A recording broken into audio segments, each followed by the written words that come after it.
간혹 그런 사람들이 있어. 긍정 강화 훈련사. 말도 안 되는 얘기예요. 논문을 보는 건 상관이 없는데 최근 결국에는 그 훈련사가 그 자기의 주관만 적혀있기 때문에 오히려 자기의 훈련사의 길을 망칠 수 있다?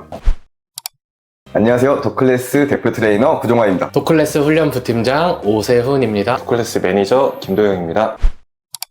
훈련사가 취업할 수 있는 곳은 어디인가요? 나는 강아지 유치원. 강아지 유치원. 네. 저는 방문 훈련. 그냥 아예 방문사. 1인이 되는 거죠. 네, 방문 훈련사. 저는 강의, 강연 이런 세미나 하는 직업으로 또 갈 수 있죠. 세미나. 그리고 저는 공무원. 공무원은 여러 가지가 있긴 한데 요즘에는 이제 관세청, 관세청 이제 탐지. 맞아요. 탐지로 가기도 하고 네. 인명구조견. 맞아요. 그리고 아직 폭파물 탐지는 아직까지는 공무원으로 뽑지는 않고 외주로 하고 있는데 네. 그것도 공무원이 되지 않을까 이렇게 공무원 쪽으로 빠질 수 있다. 저는 또 이쪽 특수한 쪽으로 가서 안내견을 또 이제 훈련을 해야 되기 때문에 네. 그런 쪽으로 취업을 할 수 있지 않을까 네. 생각합니다. 그리고 저는 또 이제 독스포츠 요즘 유행이잖아요. 어질리티 프리스비. 클럽을 만들어서 같이 이제 훈련하는 식으로 가르쳐도 주고 해서 클럽장에 대해서 뭐 수익 창출을 할 수도 있고. 그리고 훈련사는 아무래도 강아지를 하는 곳이 어디든 갈 수 있다 보니까는 저는 뭐 애견 운동장, 카페 이런 거 보통 병행해서 같이 맞아요, 하시거든요. 맞아요. 그런 네. 것도 많이 하시죠. 취업이라서 약간 단어가 좀 한정적인 것 같긴 한데 그렇죠.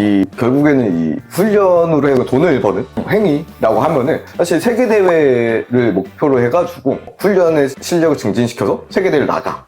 그 다음에 거기서 우수한 성적을 거둬서 세미나를 해외로 다니는 거야. 아까 뭐 세미나 강연이 나오긴 했지만 조금 달라. 전문가를 위한 세미나, 전문가 위에 전문가가 되는 거지. 네, 맞아요. 그 해당 분야에 IGP, 프리스비 여러 가지 종목이 있는데 그렇게 다니시는 분들도 있어. 저는 또 이제 위탁 관리이기는 한데 이제 제가 훈련사다 보니까 업체를 이제 제가 대신 관리를 해서 이제 월급도 받으면서 네네네. 해줄 수 있고 저희 대표님이 전에 하셨었죠. 관리를 직접 해주고 거기에 인력도 대표님이 배치도 해주시고 전체적으로 강아지 관리 아니면 이런 틀 이런 것들도 다 잡아주면서 관리해주는 역할도 있죠. 그럼 아까 유치원이랑 약간 네, 그거랑 비슷한데 네. 거기서 조금 더 위의 직급으로 가겠다. 네. 요즘에는 이 훈련사들이 취업할 수 있는 곳들이 생각보다 이벤트 행사 위주로 다니는 분들도 있어요. 그래서 뭐 프리스비, 프리스타일이라든가 독댄스 이런 걸로 만들어가지고 각종 행사를 다니면서 시범 행사를 보이는 거죠.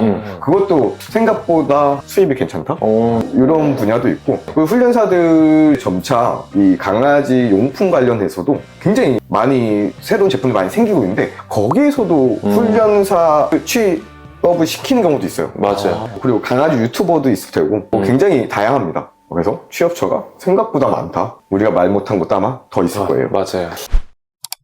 훈련사로 취업하기 위해 반드시 경험해야 할 것이 있다면 첫 번째로는 강아지랑 같이 살아보는 거 아닐까? 그쵸. 저도 이 얘기를 하려고 했는 게 강아지랑 안 살아본 그냥 강아지를 좋아하는 사람이 훈련사를 일했다가 정말 그만두는 케이스가 너무나도 많거든요. 네. 반대인 케이스도 있어요. 자기 강아지를 너무 좋아해서 취업했다가 알고 보니까는 내 강아지만 이뻤던 거야. 남의 강아지는 이쁘지 않은 거야. 그렇죠. 네. 정말 실제 사례가 있었어요. 그래가지고 저한테 면담 요청을 하다니 저는 사실 강아지가 좋아서 왔는데 사실 제가 좋아했던 강아지는 저희 집 강아지였었나 봅니다.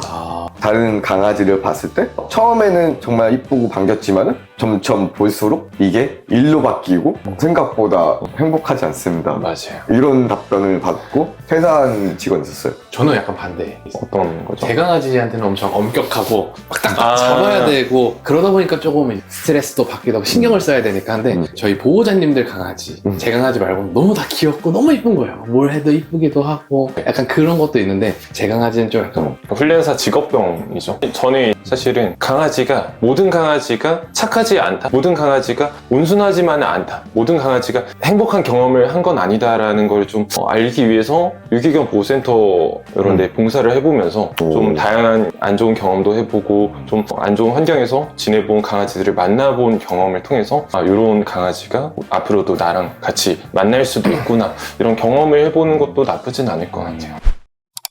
훈련사가 되려면 최소한 몇 년 정도의 준비가 필요할까요? 그냥 훈련사라는 직업을 가지고 싶다 그냥 하면은 사실 뭐 당장 내일 취업 어디 해서 나 훈련사다라고 말을 할 수 있지만 훈련사의 기준이 저희가 그렇게 낮지는 않죠. 우리의 기준이 좀 높은 것 같은데 저는 그래도 기본적으로 하는 얘기가 예전에 많이 했던 얘기인데 그래도 강아지를 1000마리는 만나봐야 되잖아요. 맞아요. 이 얘기가 예전에 훈련사 사이들에서 좀 돌기도 했었어요. 강아지를 훈련을 해봤던 관리를 해봤던 상관없이 1000마리 정도는 경험을 해봐야지 그래도 내가 강아지 어느 정도의 통계치가 나오는 거지. 이런 아이들 있고 저런 아이들 있고 대체로는 뭐 이런 아이들이 많은 거 다양한 아이들을 배워볼 수 있는 그게 1000마리. 만약에 우리 센터에서 1000마리라고 하면은 빠르면은 8개월? 6개월에서 8개월이면 충분히 1000마리를 경험해 볼 수 있지 않을까? 제가 궁금한 건 훈련사 공부에는 그 수학의 정석 같은 그런 게 없나요? 필독서죠, 막 필독서 이런. 같은. 없습니다. 강아지 필독서는 일단 없습니다. 사실 저는 그런 마인드가 좀 커요. 애들이 이제 추천 도서가 없냐고 저한테 많이 물어봤었어요. 근데 책 보지 말라 했어요. 그 왜 책을 보지 말라고 하냐면은 그 책에는 그 저자가 있을 거잖아요. 그 저자의 기준점에서 바라본 시선이 딱 그 길이 적혀 있어가지고 너무 막혀 있어. 그래서 훈련사들이 간혹 그런 사람들이 있어. 긍정 강화 훈련사. 말도 안 되는 얘기예요. 논문을 보는 건 상관이 없는데 책은 결국에는 그 훈련사가 그 자기의 주관만 적혀 있기 때문에 오히려 자기의 훈련사의 길을 망칠 수 있다? 오히려 머리가 제한된다? 훈련사가 되려면은 엄청 열어놔야 돼. 이 사람 저 사람 얘기 다 들어봐야 돼. 네. 저도 약간 요 관점에서 살짝 약간 반대의 의견이라고 할까요? 이제 훈련사가 되기 전에는 너무 백지다 보니까 그렇게 책을 읽으면 확실히 그게 머릿속에 싹 들어와서 그게 고정이 돼버리는데 이미 훈련사를 일하고 있는 과정에서는 책을 좀 많이 읽어봐도 괜찮을 것 같다라고 생각해요. 맞아요. 왜냐면은 저는 대표님이랑 같이 일하면서 한 경험만 꾸준히 해오다 보니까 다른 훈련사들이 어떤 경험을 했는지 잘 모르는 케이스들이 많거든요. 그래서 저는 얼마 전에도 강영욱 훈련사가 낸 책을 구매해서 한번 읽어보면서 어떤 경험을 했고 어떤 생각을 하고 있구나, 좀 많이 다른 훈련사들은 어떤 환경에서 어떤 생각을 하는지 이렇게 습득을 하고 있죠. 그래서 훈련사가 되기 위해 준비할 때는 책을 안 보시는 게 저는 추천을 하고, 되고 난 뒤에는 저도 되고 난 뒤에 자기의 주관이 어느 정도 자리가 잡히고 지식이 있는 상태에서는 책을 봐도 저는 괜찮다고 생각합니다. 훈련사가 된다는 것은 무엇을 의미할까요? 저는 일단 훈련사가 뭔지부터 좀 알면 좋을 것 같아요. 훈련사란? 네. 훈련사란 무엇일까? 근데 저는 이거를 견습분들 처음 시작하는 분들한테 많이 물어봐요.